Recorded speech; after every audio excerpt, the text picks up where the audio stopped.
Hey, how's everybody doing? This is Bubby Rooski coming at you with some VR recording. I know some people have been asking me whether you're people that I know online with the streaming groups that I hang out with, or whether you're people I actually know personally that are just gaming friends of mine.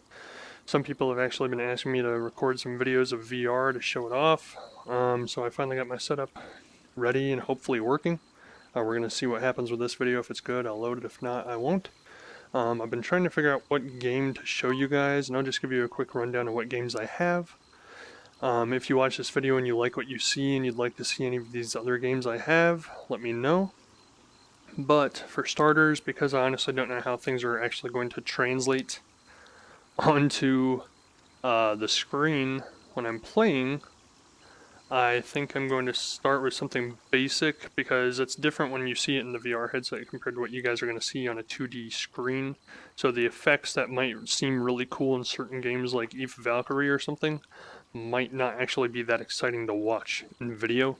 So I want to pick games that when you're watching it in a 2D video, you can still see it and go, oh wow, yeah, that's really cool. Like I like the effect that that was having on the screen, even though you can't see it in 3 dimensions like I can still kind of get an idea of, sorry, I keep having to adjust my headset here, but you can just kind of get an idea of, what it is going to be like, what kind of interaction is added to the game in VR that you can't get normally by playing it any other way.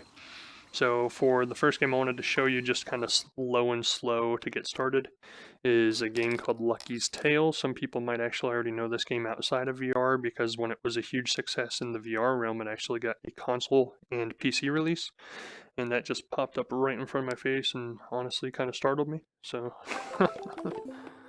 and there's Lucky. Hi, buddy. Now, a few of the things that they add in VR games as far as ways that you can interact with it. Some of them, I'm not going to lie, are just kind of silly things that they add. Hold on, I'll turn the game volume down here in a second, as soon as I can get to the menu. But some of them, as I was saying, are just kind of silly things that they add into a game that it doesn't really impact the gameplay and it doesn't really make any change to the way the game's played, but it's still pretty cool to see. I mean, like right now we're on an overlay of the first level, and it's all 3-dimensional in my headset. You can see where my controls are at all times, but like at any time I can just lean into the game and like bring my head closer to something and be like, hey, what's up, little guy? What's your name? Oh, he said his name's Larry. You couldn't hear it, but I was talking to him. But stuff like that, like if I want to see details over here, be like, oh, what's behind this book? Okay, yeah, you got a little title, little cover page there. That's kind of cool. Actually, I never even saw that before, so that is kind of cool. But let's see what we got going on here. So this is the first level. Now, I want you to know that I've actually played through the first level and the second level multiple times, because honestly, VR, like playing a game in VR, you can play the same level multiple times and not looking at every detail the first couple times through. You can play the same game, same level over and over again and still miss things. It's kind of insane, actually, and I'll show you what I mean. I did not mean to play the time trial, so let's go back here. Nope, not even interested in that. Let's go back. No, Lucky, come on, man. Yeah, I hear you. Okay, return to book. First, we're gonna turn the music down a little bit. Okay. I don't know. We'll keep the quality at medium just in case, so the video's not choppy. And that's the thing as well, is like the quality of this video. I don't know what it's gonna look like. I've been playing around with some settings before now. I want to do a time trial, dude. What is going on here? Okay, there we go. Story mode. So I've been playing around with some settings to try and make the video look better, but honestly I can't play it at full resolution, because if I play it at full resolution and try to record it at 1080, it actually does start chopping the gameplay down a little bit, because this is actually playing in 4K in the headset in order to make good resolution through the VR. So in order for the game to play in 4K and me record in a high resolution, it kind of slows the computer down. So anyways, when you're playing a game in VR, or when you're playing a platformer like this any other time on a regular console. And I found myself doing this when I first started playing here, is you have kind of like you have a habit of just keeping your view here. Just kind of like, you know, he's centered on the screen, you're playing the game, and, you know, same way we've been playing platformers for years. Everybody knows what it's like. But I found out, and this is where replaying the levels over and over again came in, is you miss a lot like that. And it reminded me of back in the day when you play Super Mario World. Like, I used to play Super Mario World, and there was a particular point in the map, which if anybody's played it, you know, if you don't find the right exit in the level, you just keep looping around in the forest. That used to irritate the hell out of me. Even to this day, I can play that game through and still get stuck there because I will always miss that exit every time. But here, it took me a few playthroughs to feel comfortable enough to move around, and like, me moving around doesn't impact the game. Like, he stays there, hi, and he stays there, and it doesn't change him. He'll stay there, he'll still move around, he'll interact with any buttons I press, but as I look around, you can see those coins pop up, so I can actually find secrets for him by moving my head around. And another thing that really kind of took me by surprise is if I look down there, I can see the path up ahead, and I can kind of prepare myself for all those obstacles, but I can look down, and there's this whole area of the game that I will openly admit took me probably 3 or 4 times playing this level before I even knew this area existed. I was like, how am I still missing coins? How am I missing gems? And then I started looking around after the first couple times of playing it. I was like, oh my god, are you serious? It's kind of like a mind blown type of moment when you're like, what? There's more to this level than I thought there was, even after playing it 3 or 4 times.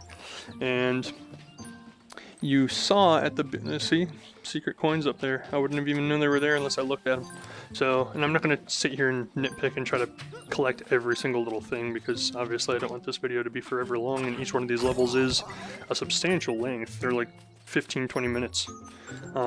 But you'll see throughout the level that unless you actually do take the time to look around and find some more of those secret details that are hidden away, you're going to miss a lot. And you'll notice, if you remember back at the level select, there was actually like a little present that I didn't unlock. And it's another thing that in one of my other playthroughs I unlocked it, and it was only by sheer luck and chance that I did. And it's another thing that when I finally found it, I was just kind of like, are you serious? Are you kidding me? But take, for example, right now you're probably watching the video, so you can probably already see it, or you already did spot it. But when you're concentrated on playing the game, you're kind of honed in on Lucky and what's down here. So I see what's up ahead. I see the gate that I have to get to the rest of the level. But you can hear something. If I get, yeah, these butterflies kind of give off a twinkling, and it gives you a hint that like something secret's around. So if I look up, there's a big bonus score right here. And that's just kind of like an idea of the added functionality and feature that you get out of a VR game that you don't quite get out of a console game, because honestly I don't know how they do this in the console version because I haven't played it. Like, I imagine it's like the right thumbstick somehow. Right now both the thumbsticks control Lucky, but I'm guessing on the console version like the right thumbstick probably moves the camera, kind of like a Mario 64 type deal. And that's cool, but it's just not as cool as this. I mean, what is really? I mean, come on. So like here, for instance, I can look around and look at the details of the level. I can get close to him, see how he reacts. Oh, I scared him. Sorry, guy. Poor Lucky. I'd be scared if my ugly mug came that close too. So we're gonna flip this switch, and we're just kind of speedrunning through the rest of the level now, because you've essentially seen everything there is to see as far as what there is that VR adds to this type of a game. It's pretty cool. I mean, like I said, there are moments when I was playing through the first 2 levels, because those are honestly the only 2 I've played so far, where I was just kind of like, whoa, what the heck? I would have not have even thought of looking there. So here is the second half of the level. Yeah, he'll interact with you if you get close enough. Knock him over, beat him up a little bit, slap him around if he does something wrong.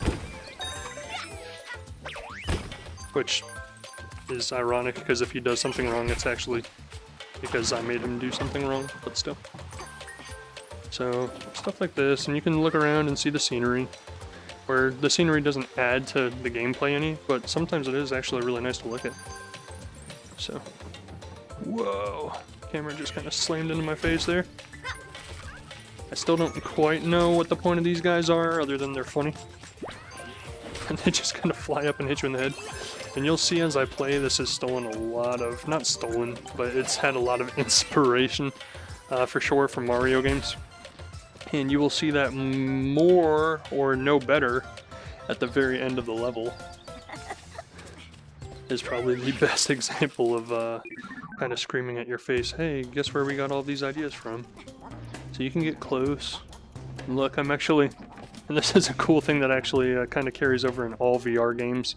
Like I can get close and interact with him, but I can actually physically move stuff in the world around with my head. Kind of, that probably looks really weird in the video, but, and that comes into play with some games. There's one game I actually play online, of all things. There's an online competitive sports game on VR where you're playing Frisbee, and when they go to get a score with the Frisbee golf into the net, you can actually block it with your head and like headbutt it, kind of like soccer. So here's a perfect example of those times, and I don't know why the audio just stopped, I'm sorry about that, but here's a perfect example of those times where if you weren't looking you would completely miss it. But I was telling you about that present, and it's actually right over here. Like, it's in plain view. Like, the only reason I would miss it, or the only reason I did miss it as many times as I did, is because I just didn't look around. So, just kind of an idea of how VR adds an extra layer of playability to certain games. And I'm honestly not sure why the audio stopped, but we'll just kind of speed run through the rest of this and get through it. And that's the one thing I've been trying to fix here, is like VR is kind of a fickle creature when you're recording it. I thought I had it down and I fixed all the issues, but apparently something is still getting stuck up here. Yeah, he's got to hug that little chicken for him to disappear and turn into whatever he turns into. Yeah, for some reason the audio just... Hey bud, what's up, man? Okay. Yeah, whatever. We're just gonna do the rest of the level in silence. Yep, I'm not even gonna talk. No, I'll talk, I'm just playing. But here's an example of, again, the game interacting with your head and the VR set. So this sign tells you, hey, look at there. Look up there, hit the button, and he throws it in. You can actually clear that out of the way so it doesn't hit him. With your head. It's so silly. Oh, I missed it. And... got one. Yeah. And I knocked him over with my head. Sweet. That's what happens when you get a fat head. Alright, so... Sorry, I don't know what's going on with the audio. I'll have to fix that. I think it's actually the game that's actually happened in this game a few times while I've been playing, because it doesn't seem to be slowing down the recording or anything, so I don't think it's that. I think it's just the game. And that's something to keep in mind, is even though VR has been around, I guess, for about a year now, maybe a year and a half, somewhere in there, a lot of the games still get regular updates, like almost a weekly or bi-weekly basis, because it's still a very niche market and there's not a whole lot of people out there playing them to give them feedback and stuff. So it seems like it just is a constantly updated process. And here is, if anything, the biggest shout out to Mario, trying to get the flag on top. And he sails away. Now I got my present, and I can actually open it and see what it is. This little statue. You can look at it. You can see all the detail of him riding his little baby piggy. We're gonna get out of the game now.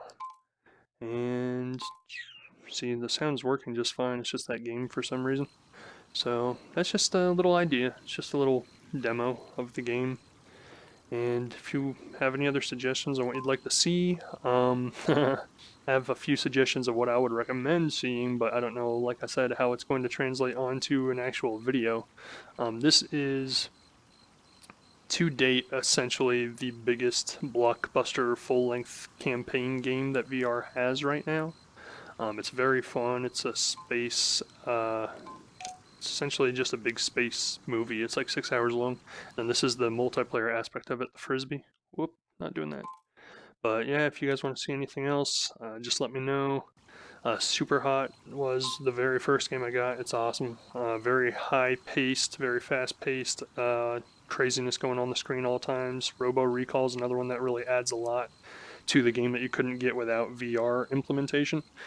So that will just probably be the next one I do a video of if you guys want to see more videos. So just let me know. And until next time, I will see you later.